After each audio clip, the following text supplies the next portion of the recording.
This is an update on the Hilux issue as I received my ex's response. He said I gifted him the Hilux during marriage. That's a blatant untruth. I don't think I could afford to gift anybody a vehicle. He listed a bunch of excuses that I don't see what has to do with the court order that says we can each enjoy use of the vehicles. So in addition to the ones given before, he cited things like during the marriage I said the Hilux steering was too stiff. I scraped the Hilux a few times, I think it was twice I did, because it has no proximity sensors, that I preferred to drive the Fortuner because it was the mommy car.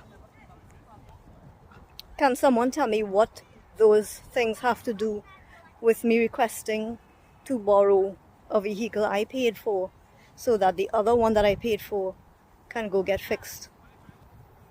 He also said that when I first requested the Hilux, he was under the impression that the Fortuner I currently drive was not working at all, but then he saw it driving a few days later.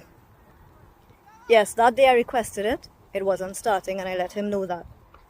He told me let my man fix it, or borrow a car from my mother, or rent a vehicle.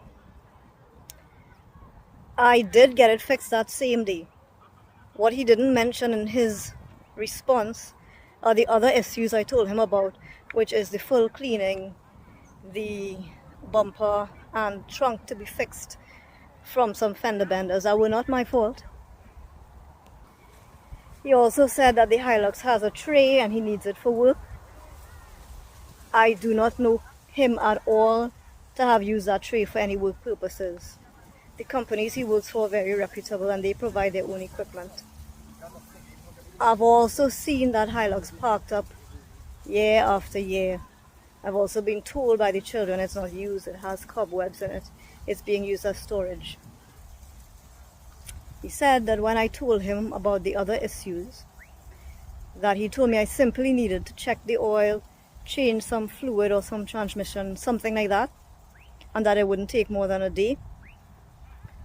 I didn't ask him what I need to do to fix the vehicle. I already have the opinion of a mechanic, cleaners, adjusters from the insurance company. I also don't see why I need to justify or provide evidence of what the damages are, how long it's going to take, what the cost estimates are. My court order says we each can enjoy use of the vehicle. And if he wants to enjoy use of the Fortuner that I drive right now, he can feel free. He can experience what we're experiencing. He has the Hilux. He has a Fortuner he bought shortly after the divorce, presumably with the money he got from me as part of the divorce settlement. And he recently bought a Benz. He has 3 vehicles now. Yet he's making these excuses why I cannot borrow a vehicle that I paid for, while the other vehicle I paid for goes to fix so that my children and I can drive in comfort on the way to school, on the way home, to and from extracurricular activities. He's welcome to enjoy the use of the Fortuner and see what it feels like. See if he enjoys it. He has stated that I do not actually need to do these works on my Fortuner. He thinks it's a ploy so I can borrow my own vehicle and keep my own vehicle. That sounds ridiculous to me, but I don't intend to disobey a court order. I will return the vehicle once the repairs are completed on my other vehicle. And I will pursue a separate variation to that court order in order to get back what is rightly mine. I'm not trying to be unkind. I'm just trying to be fair to myself right now. I've been taken advantage of too much. My children are still being taken advantage of. And I'm fed up. As the title says, unscripted. This is unscripted. There's no makeup, there's no filters. This is just out in the open waiting at football. And I'm fed up. Lessons learned from this.